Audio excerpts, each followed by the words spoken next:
Good morning! So, masyadong 7:30 na nga dito na nagising ako. So, kailangan na namin magbukas ng tindahan dahil sikat na sikat na ang araw. Kahit tulog pa si Mulinggit, kailangan nang magbukas.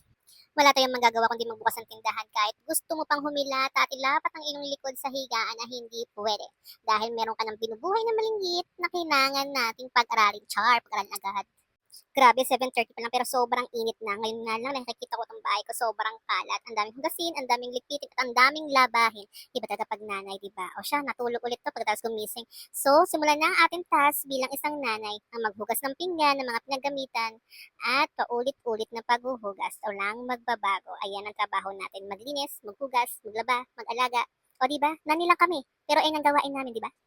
Kaya sa mga nagsasabi diyan na housewife lang kami, sus ko day! Para na kami nagpapatakbo dito ng buong kumpanya sa aming ginagawa na halos 24 hours ka nang nagtatrabaho, do, di ba?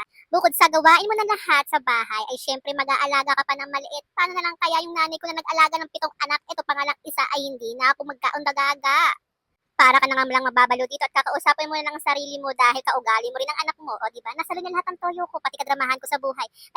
Kaya naman walang araw na hindi kayo mag-aaway mag-ina, no? Dahil naman lahat talaga ng kanyang hobby ngayon ay talaga namang mapapahawa ka na lang sa batok mo at talaga namang aatakihin ka na lang ng high blood.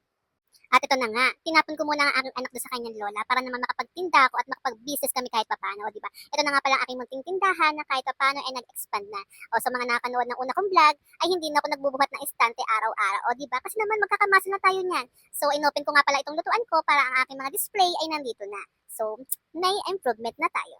Konti lang naman ang niluto ko ngayon dahil Sunday, it's a family day at talaga naman hindi ka talaga makakaiwas dito dahil sobrang init habang nagluluto. Tagaktak ang pawis ko dito pero kailangan natin itong gawin dahil kailangan natin magtrabaho.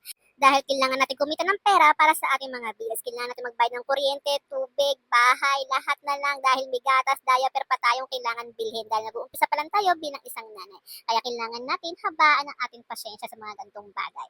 Pero salamat na rin kay Lord dahil kahit papaano ay talaga naman nakakaraos tayo buwan-buwan. Thank you talaga. So ito na nga, may mga nag-order na kailangan nating lutuin. Talaga naman mabenta ang cheese stick na to. Kaya naman, alam na, bukas kailangan ulit gumawa. Dahil salamat talaga sa paulit-ulit na nag-order. Thank you! Hindi ko na nga masyado nakuha ng video yung iba pa na mga bumili at mga naluto ko dahil alam niyo na, wala na akong oras para doon. Kaya ito na lang muna ang aking may bibigay sa inyo bilang aking mga tigas-baybay. Salamat! Mwah!